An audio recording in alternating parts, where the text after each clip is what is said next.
I was watering my fruit trees, the smaller ones, and I noticed a nest on a pear. So, what do you guys think? Is it a hummingbird nest, or it's kind of too big to be a hummingbird's nest? Okay, I don't want to destroy it. I don't want to destroy the leaves, but it's a baby bird in it.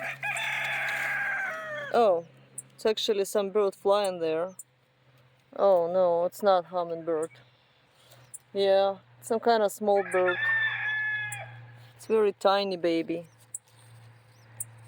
So I still really want to see how the hummingbird nest look alike. But this is something else. Very upset. The bird, not me.